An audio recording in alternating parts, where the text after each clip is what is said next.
Okay, hi, my name is Jack Sanchez. I'm one of the library services managers here at the Whittier Public Library. On here with me is Yvonne Areola. She's the other library services manager. We're co-hosting this evening. Wanted to thank you for coming, and I'd like to thank the Whittier Public Library Foundation for sponsoring this event. We are going to be turning everybody's video off today. If you have a question, please put it in the chat and I will stop the presentation or read everybody's questions at the end. So let me present to you Francesca Campos, and she's going to tell us a little bit about herself. And again, thank you for coming. I'm going to let a few more people in. Okay, take it away, Francesca. All right, perfect. So I'm going to share my screen.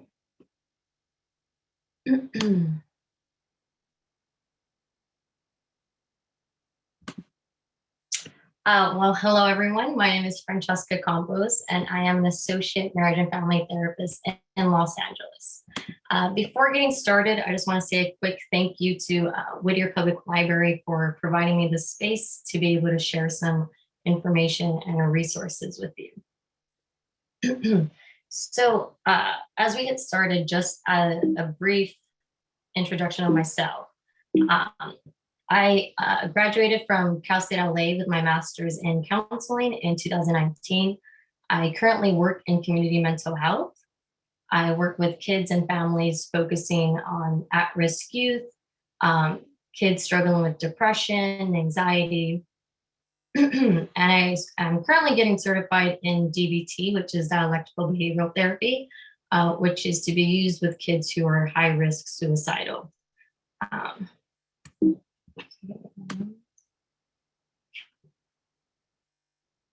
So as we get started, I want to let you all know that we are currently living in a pandemic and that you are not alone.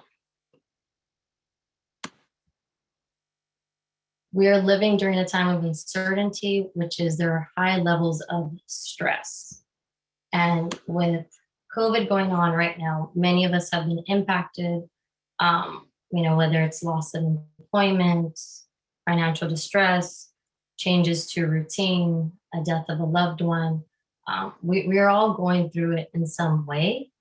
And whether you may be feeling overwhelmed or exhausted right now, or you needed some mental health support during this pandemic and didn't know where to start, I'm happy that you're here today with me, and hopefully this presentation can be useful for yourself. So as we get started, I just want to make a quick explanation of pandemic burnout, pandemic fatigue, just explain the difference.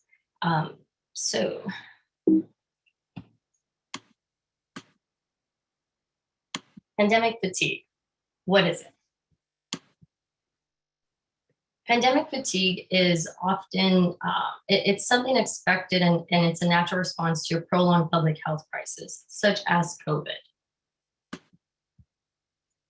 This pandemic has called for the implementation of invasive measures, such as, the 6-foot distancing, the masks wearing, closures of schools, businesses, and these invasive measures have impacted the daily lives of everyone, even those who have not been directly affected by the virus itself.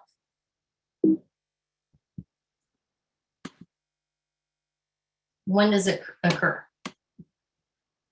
Pandemic fatigue can occur when people are starting to get tired of those pandemic measures. So they are getting tired of, the wearing masks, the 6-foot distancing, and they're becoming less likely to follow those public health practices.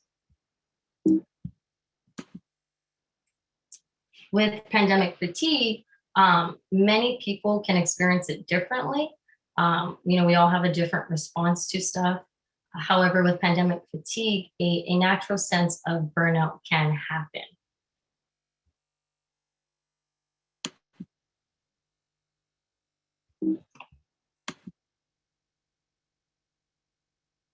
So as we move forward into this presentation, I want you to take a minute to ask yourself,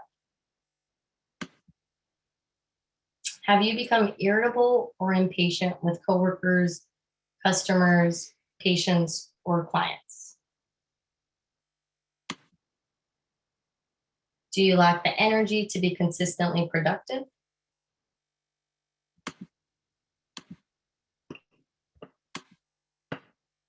Do you lack satisfaction from your achievements?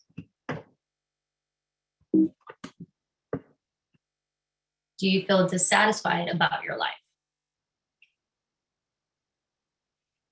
Are you using food, drugs, or alcohol to feel better or to simply not feel?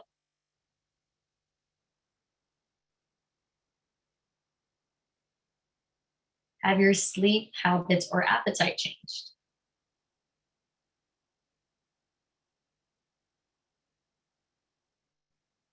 Are you troubled by unexplained headaches, backaches, or other physical complaints? If you answered yes, you may be experiencing burnout. With some of these questions, if you answered yes, you may also want to consult with your doctor, as some of these, conditions can be related to other health conditions. So I would recommend you also consulting with your doctor or your mental health provider.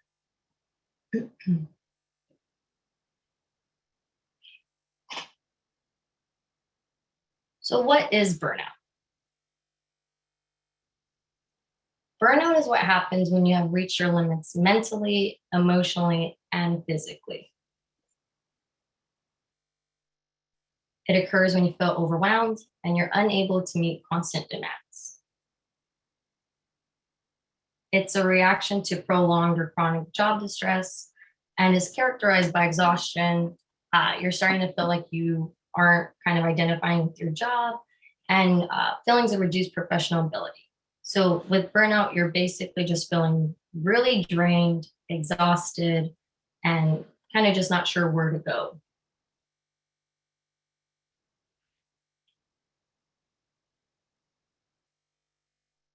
What causes burnout?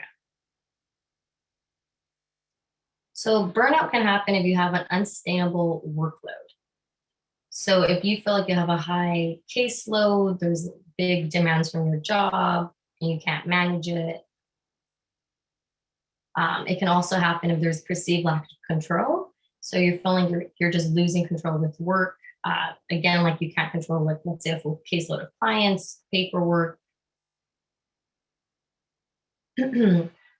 Insufficient rewards for effort. So let's say you are trying your best at school, work, and you're trying really hard and no one's noticing. So you're not getting any rewards for how hard you're trying. A lack of a supportive community. So your community is really important to you. A support system is going to be really important. And if you're having a lack of support from others, this can also contribute to burnout. A lack of fairness. This typically happens, let's say, in a work environment where you have a higher caseload, workload compared to other coworkers, and you're feeling like it's not fair. That can contribute to burnout. And then mismatched values and skills. So if you feel like your skills aren't being utilized in your workplace, at school, family.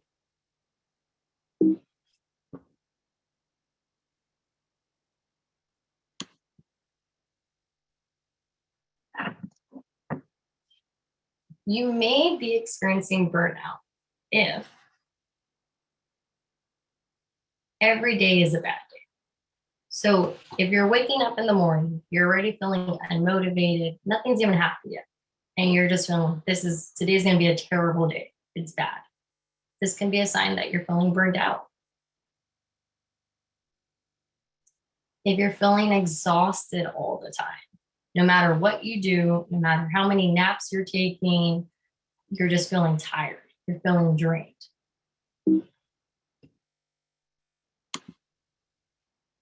If you're starting to feel like nothing you do makes a difference. So let's say you are putting extra effort into work. You are trying to work hard to maintain some friendships with families, and you feel like nothing's really making a difference. This can be a sign that you're also experiencing burnout.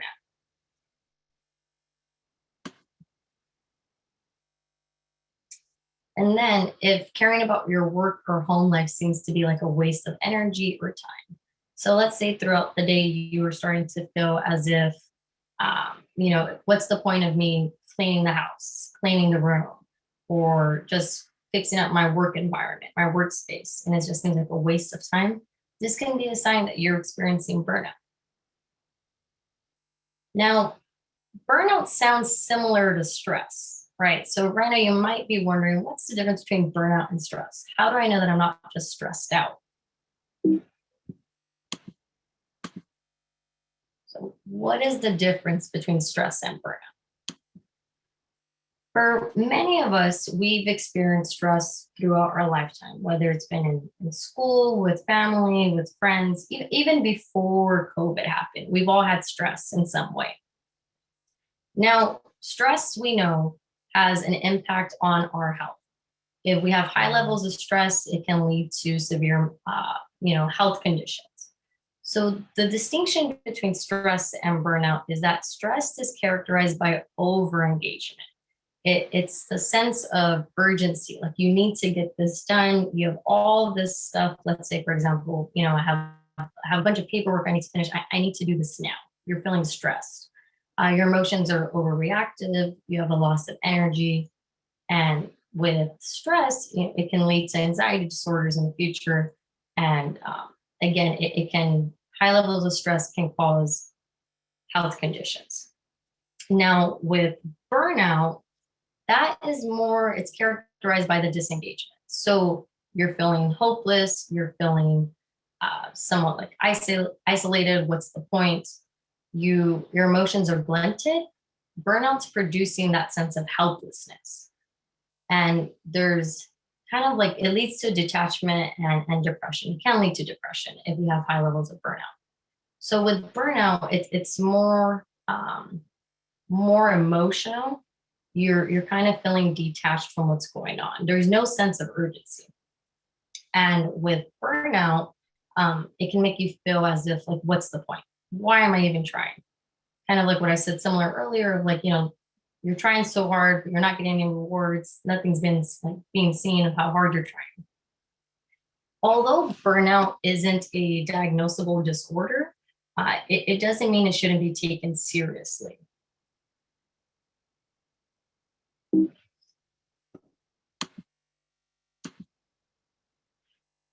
So this then leads me to pandemic burnout. So we talked about pandemic fatigue, what happens when people are getting tired of those invasive measures, the 6-foot distancing, the masks, school closures. We've talked about burnout, we've talked about stress, and now with pandemic burnout, in addition to dealing with a pandemic can make you feel emotionally drained and unable to function in the context of many aspects of life. Pandemic burnout is a special type of life stress. It's a state of physical, emotional, or mental exhaustion, combined with the uncertainty of the future based on the evolution of the virus. We are currently living right now in a state of uncertainty. We do not know what's going to happen next. We're hoping that things do get better, but right now, we're not sure how it's going. And as humans, we're not meant to live life in a constant state of stress or uncertainty. So with this high level of burnout and stress that many individuals can be, experiencing right now, pandemic burnout is not a joke. It's real, and it's something that should be taken seriously because it can be detrimental to your mental health and physical health. So what are some signs of pandemic burnout? If you're starting to isolate, disconnect from others, and that means even virtually. So let's say you're getting invited to, Zoom dates with friends, happy hours online, and you're noticing that you're starting to isolate or pull away. You're no longer attending those things online. It could be a sign that you're experiencing some pandemic burnout. If you're practicing poor self-care, so this can be no longer showering, brushing your teeth as often, just taking care of your body, using negative coping strategies. If, let's say, you are in the past, let's say you have one glass of wine and now you're having a glass of wine throughout the week, finishing more of a bottle, that can be more of a negative coping strategy because you're using that to cope with whatever stress is going on in your daily life. If you are experiencing feelings of sadness, depression, failure, helplessness, or loss of interest. If you start to blame others or you're starting to feel, more irritable throughout the day. So let's say, someone can come into your room and they ask you a question and you just quickly snap at them. This can be a sign that you're experiencing pandemic burnout. And then if you're starting to feel dissociated, indifferent, kind of just, you're not in your body, you're not feeling present, this can be another sign of pandemic burnout. And then again, isolating. I want to make an emphasis on the isolating because this does mean virtually as well. So if you kind of are no longer responding to people's text messages, you're not on the phone checking in anymore, this can be a really big indicator that you are experiencing pandemic burnout. Now, pandemic burnout shares a similar symptoms related to other, to depression, to other mental health disorders. And this is something that I'll further explain. So with pandemic burnout, it impacts your relationships with friends and families. If you're feeling more irritable, then it's going to be hard for you to connect with people you care about. It can lead to general negative attitude towards life, to your perspective on life. If you're already feeling hopeless from, having pandemic burnout, your whole perspective on life can shift. Pandemic burnout can lead to low self-esteem. There's more self-doubt, frequent headaches and muscle pain, loss of motivation. And then with pandemic burnout, it reduces your productivity. So it's going to impact your ability to really work harder and complete certain responsibilities and tasks. It's going to impact your energy, your willingness to be able to, let's say, you have children at home, it's going to impact your energy to be able to play with them, connect with them. And it can leave you feeling increasingly helpless, hopeless, and resentful. And it can lead to mental health issues such as depression. Pandemic burnout shares similar symptoms related to depression. So typically people who have depression are, they have the hopelessness, they have the irritability, they're losing interest in things that they used to like before. They also have, they're feeling sad and depressed mood throughout their days. And they also have some suicidal thoughts. So just because you may be experiencing pandemic burnout does not mean you're automatically depressed. So I don't want you to think that. However, I do want you to be aware that pandemic burnout can be impacting your mental health and it can lead to depression. So I want you to understand the severity of this. And if you are experiencing pandemic burnout and you have some concerns for your mental health, to go seek support from a mental health provider.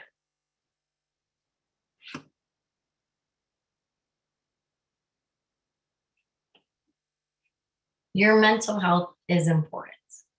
It influences how you think, how you feel, and how you behave in your daily life. Your mental health is something that you need to take care of. It is something that should be a priority in your life because it really impacts you and how you function day to day. Your mental health, it really affects your ability to cope with stress, overcome challenges, build relationships, and also recover from life setbacks, hardships, and your mental health helps give you a sense of meaning and purpose.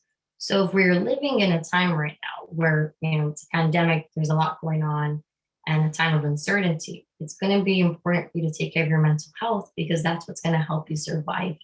This is what's going to help you bounce back.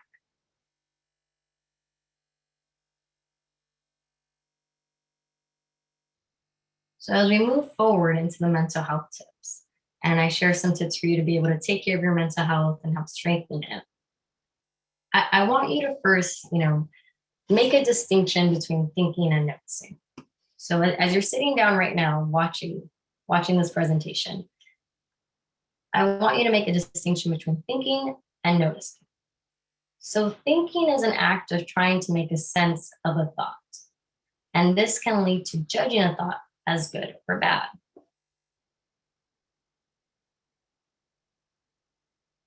Noticing is the act of acknowledging your thoughts in a non-judgmental way.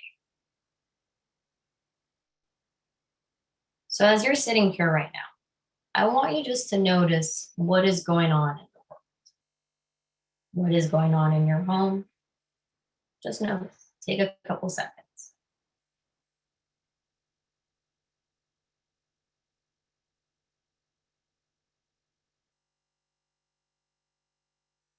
Now I want you to notice the state you're in.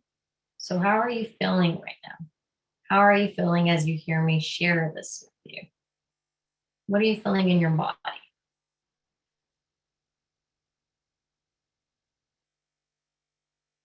Focus on the present. Acknowledge how you are feeling without judgment. So try not to judge what you're feeling right now. Don't think about it, just notice it. And this right here, just being able to notice what's going on in your body, is a sense of being mindful. You're being mindful of what's going on and you're practicing mindfulness. So as I move forward to explain the rest of these tips, I want you to be mindful of how these tips may be helpful for you, how you respond to these tips, and how you can apply it to yourself. Okay. So we are going to do a grounding exercise. So when we are experiencing high levels of stress and are feeling overwhelmed and burnout, it's going to be really important for you to ground yourself. To ground oneself is to bring your attention to what is happening to you in the present moment and notice what is happening to you physically in your body or in your surroundings. So again, you're not going to be thinking, you're just going to be noticing. Okay. I want to show you the 5-4-3-2-1 coping technique. This is something I practice myself. This is also something I apply with my clients. So I want you to take time to acknowledge 5 things that you can see around you. Anything, 5 things. I'll look for 5 things as well.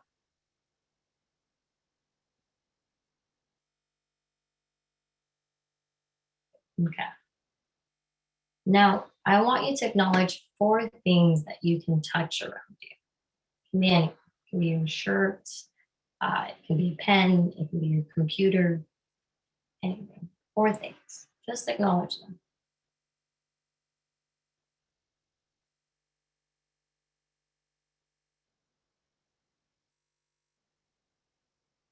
Acknowledge 3 things that you can hear around you.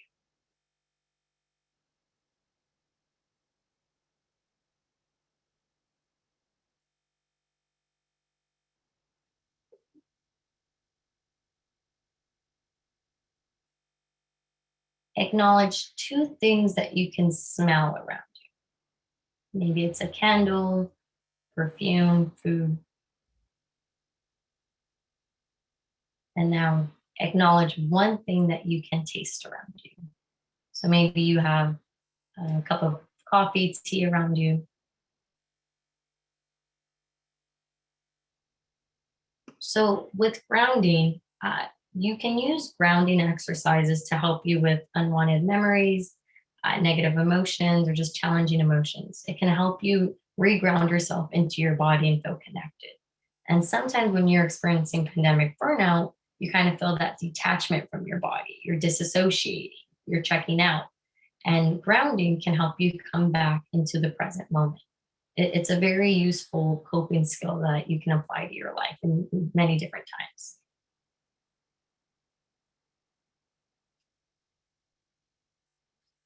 So, mental health tips next is going to be practicing self compassion. Right now, you're under high levels of stress, possibly you're having burnout, a lot of, the self doubts coming in, the low self esteem. So, it's going to be really important for you to be kind and gentle to yourself. I often, tell some of my clients that I work with to remind themselves as if they are a child. If you were upset with a child, you're not going to yell at them. You're not going to put them down. You're going to be kind to them. You're going to explain to them what's going on. You're going to have compassion. So be kind and gentle to yourself right now. We are living in a time of uncertainty. So it's going to be really important for you to be able to be gentle. Be patient with yourself. If you're having high expectations at work, high expectations for yourself to, try to meet a certain productivity, just be patient, acknowledge where you're at right now.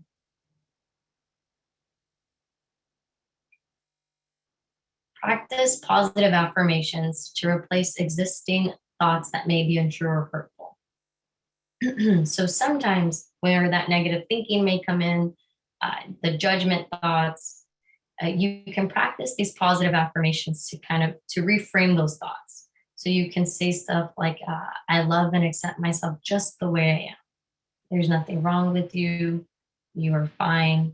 You're perfect the way you are. You want to be gentle and kind. And practice mindfulness. Mindfulness will help you with being able to be more self-compassionate.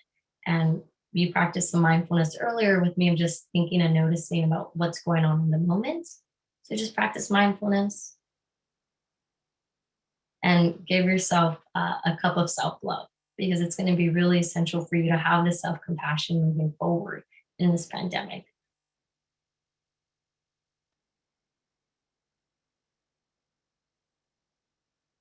Prioritize self-care. During this time, your self-care can decrease, which is a sign of burnout. So you're not showering, you're not doing what you need to do. Oftentimes in media, we associate self-care with you having to go. It can be doing your hair, doing your makeup, getting a massage. It can be different things. But you can do self-care at home, right now where you're at right now. And self-care can, during this pandemic, a lot of things that people used to engage in before has unfortunately been taken away. So if it was, going and getting a massage or, going to the gym, some of those things, they're closed right now. So at home, you can try to implement some self-care strategies to take care of yourself. But first, you need to be able to meet your basic needs. And that is eating, drinking water, and sleeping regularly. So oftentimes if you're feeling burned out, you're forgetting to even eat lunch. Your sleep schedule's just off. You're not sleeping throughout the night. So if you can, you really need to meet your basic needs just to be able to function and take care of yourself, because you're important. Take time to do something comforting, fun, or relaxing. So if you are working from home and you have a stressful work day, take 10 minutes out of your day to just do something that's fun, whether it's, playing a word puzzle or reading a book, just something to help you re-regulate yourself. Exercise. Exercise is going to be really important. You can go on walks, do yoga, dance, anything. Just something to get your body moving. So with stress and tension, sometimes it gets stuck into your body and you can feel it. Some people feel a lot of tension in their shoulders, their head, the headaches are coming. So it's going to be important for you to be able to get your body moving. So exercise is going to be something that I will emphasize in order to take care of yourself. And engage in self-soothing activities. So when I say self-soothing, I want you to imagine if you've ever had a baby around you that's crying, right? Sometimes the caregiver will go and pick up the baby and soothe the baby, hug the baby, try to calm the baby down. It's a way of regulating the baby, letting them know that they're okay. So sometimes when you're feeling stressed and overwhelmed, your body's going to get dysregulated. You're feeling irritable, you're stressed, you're reactive. You may start to just kind of get a little mean, just dysregulated. And that's a sign that you may need to self-soothe. So if you're engaging in, let's say, journaling helps you re-regulate, then do that. Or if it's giving yourself a hug, you can also do that. Sometimes giving yourself a hug or a pat on the back can go a long way.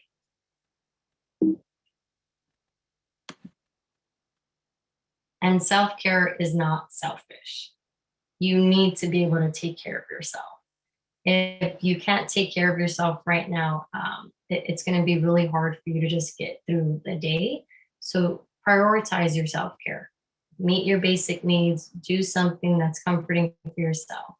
It's not selfish. If someone tells you it's selfish that you're going on a walk, it's not true.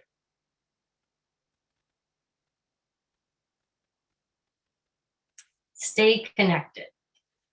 So earlier I mentioned that a lot of the signs of pandemic burnout is the isolation. It's the pulling away. It's not joining those happy hour Zooms with friends, family. And in order to be able to maintain your mental health, you have to stay connected with others. Stay connected through regular check-ins with colleagues, family, friends. It can be your FaceTime dates, Zoom dates. It can be just, texting, saying, hi, how are you? It can be an email if you don't want to see people on FaceTime, have to, look presentable. Just stay connected in some way.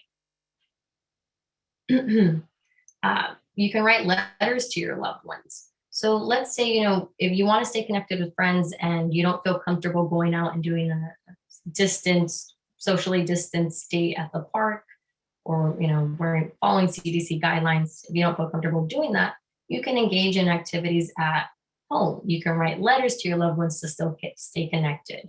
Writing letters actually goes a long way with people. It's just I don't know, for me myself, getting a letter from someone, it's nice. It's a handwritten letter. It's meaningful. So you can write letters to people to stay connected. You can start a peer consultation, mentorship, somewhat of a support group at work. So at work, in the past before COVID, many of us were having some of those, small little hello, some engagements, whether it's in the lunchroom, in the hallways, the office. And now we don't have that because you may be working remotely. So start a group, talk to your admin, see if you can get a support group going just to stay connected.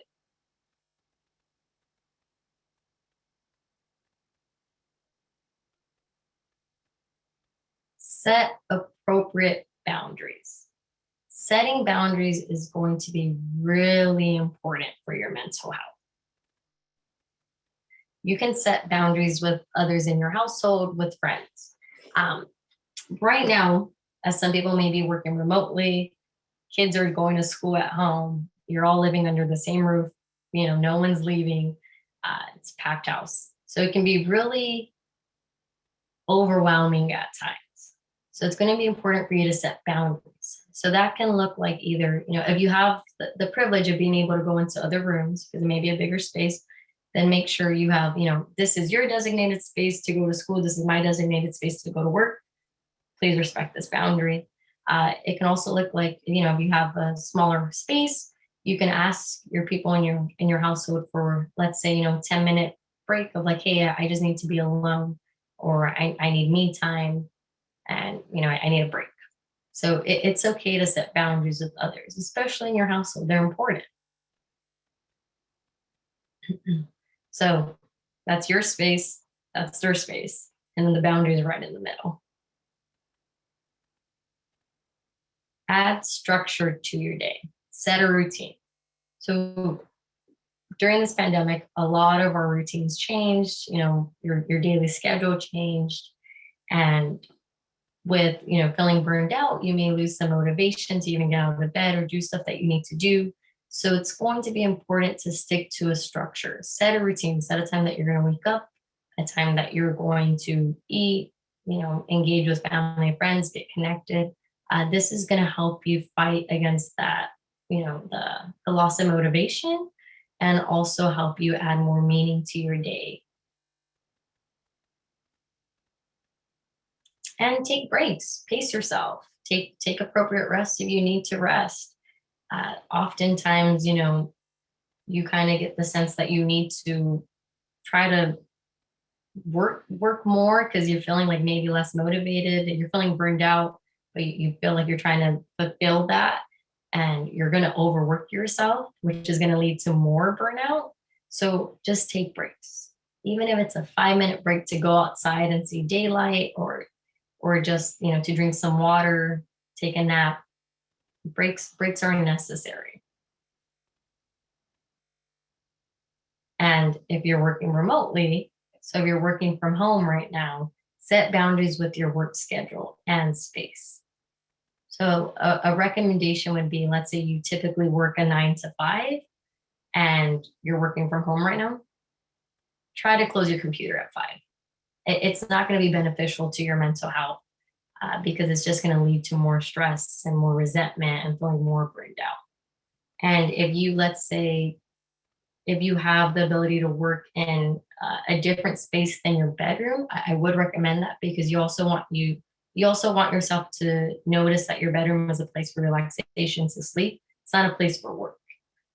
But if you can't do that, then at least make sure that at a certain time you're no longer going to be working. Limit your media exposure. So when I say this, I'm referring to social media and also news. So oftentimes, too much screen time can be stressful, it can be overwhelming. Also with news, learning more about what's going on with that pandemic can cause more anxiety. So if you can just limit how often you're on your phone, how often you're checking the news. You can shut off the notifications on your phone if you're getting those random news pop-ups on an iPhone. If you tend to be a more anxious person and are worrying a little bit more, and the news is coming on or something's triggering it, you can kind of set boundaries around how you let yourself express your worries. So what I often do with my clients is I talk to them about setting a set worry time. So this can be, finding a designated time in the day. It can be 10 minutes, let's say, and it's your scheduled worry time. So what you can do is you can get a piece of paper out, write down everything you're worried about, and let yourself, express. And then you can either crumble up that paper and throw it away, or you can put it away in a desk. But you provided yourself with a space to be able to express your worries, and you're not going to let your worries take over you. You're not going to let your worries kind of just manifest throughout the day. You have a designated time for them. And avoid doom scrolling. So doom scrolling is where you are kind of just laying down in your bed, sitting down, and you have your phone and you're just scrolling on social media, on the news, Facebook, Instagram, and you just find yourself going deeper and deeper into like a hole of just videos and content. I myself find myself doing this at times. But doom scrolling can increase your stress. You're more on a screen time, you're disassociating, you're not being present with yourself. So if you can set boundaries around your phone, avoid doom scrolling. Things to be aware of.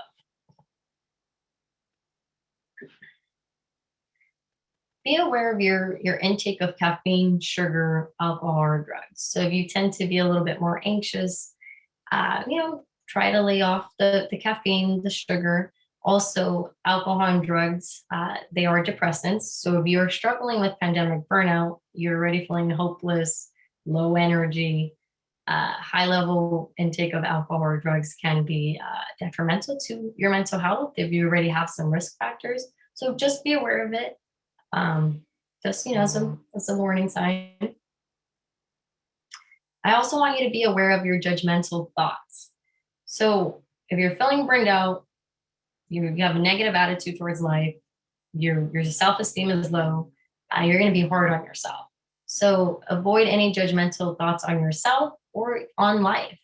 If you're able to catch yourself thinking, notice it, just try to stop it right there. The negative self-talk, it's similar to judgmental thoughts, but that's more of the like, I'm a bad person. Why did I do this? There's a lot of shame and guilt there. I can't believe I'm not trying harder. So just be aware of that. And the isolating. Again, a big emphasis on the isolation. So if you find yourself isolating, be aware of it, because this can be a sign of burnout and also an indicator that you may need to seek support. And the sleep schedule. Right now, many people's sleep schedules are, they're not sleeping an appropriate amount. So just keep monitoring your sleep. And again, if you're noticing any of these things, the judgmental thoughts, isolation, your sleep's off, it may be time to seek support. So your mental health is important. And it's also going to be important for you to be able to communicate your thoughts and feelings to others, to be able to express yourself. Seek support. Talk to people about how you're feeling. Reach out to a friend. Reach out to a family member. If you're feeling sad, if you're feeling lonely, let someone know. Ask for help. Do not isolate. Okay? I really want to normalize the idea of asking for help. There is nothing wrong with asking for help. It's asking for help it's important. And if you feel like you need help, and then it's time for you to get it, because we would never want someone to feel alone. Okay, so ask a friend, ask a family member, let them know how you're feeling. And if you feel like you can benefit from professional help, find a therapist. There are many therapists right now that are working, remotely. They're doing telehealth.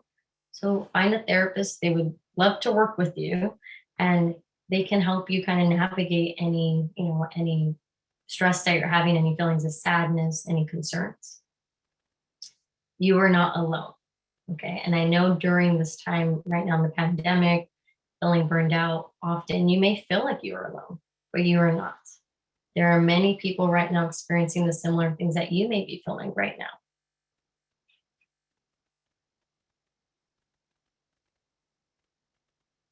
So here are some helpful resources.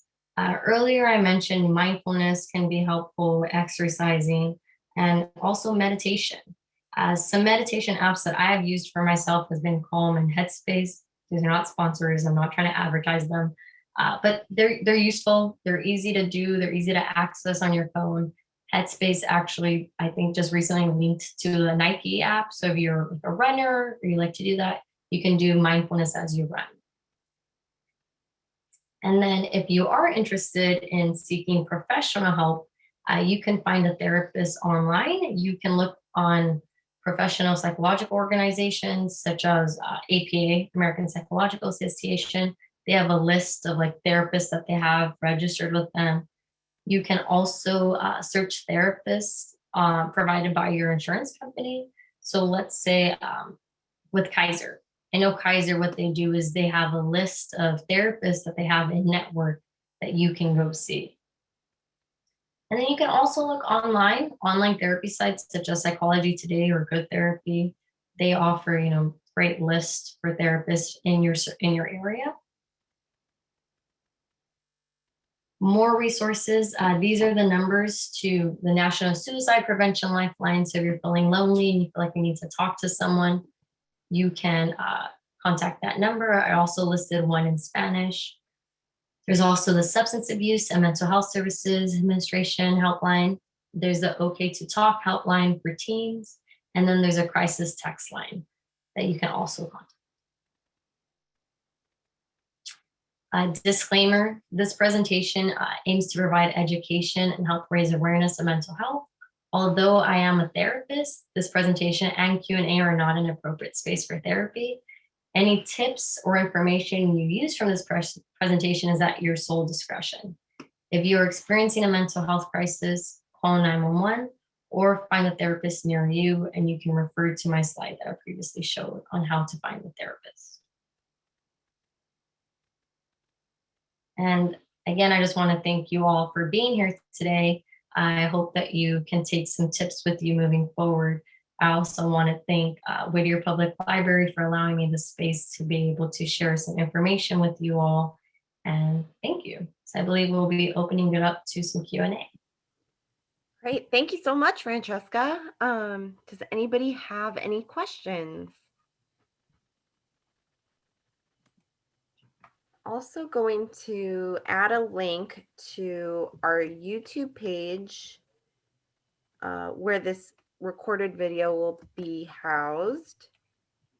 And if you have a question, please put it in the chat. Okay, so we have a few here. Thanks for your time. Will this presentation be shared to our emails or just the recording? We can send it to your emails. Oh, we actually, yeah, we have the recording. So Francesca, would you be okay with sharing the presentation? Yes, I can share the presentation. Okay, so we'll send it out to everybody. Mm-hmm. Thank you for the presentation. It was super helpful. Thank you. Do you have any other tips for mindfulness practices? Yes. So mindfulness, it's something that you can actually do anywhere at any time. And you can, if you are more of a app person, you can do like a guided meditation mindfulness activity. You can do like a grounding exercise with mindfulness, doing the five senses.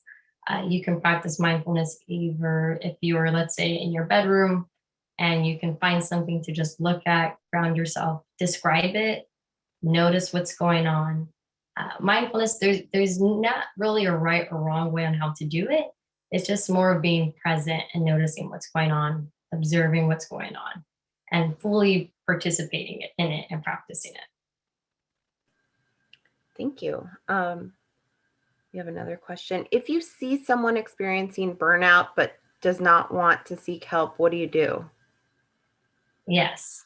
So you would want to, you can have a conversation with them, right? And you can share your concerns with them on just that you're noticing that they may be feeling, maybe stressed out or just, disconnected, and letting them know that you're coming from a place of sincerity and that you care about them. You don't want to come up with an approach of kind of, like, hey, you need to do this, because they may be defensive.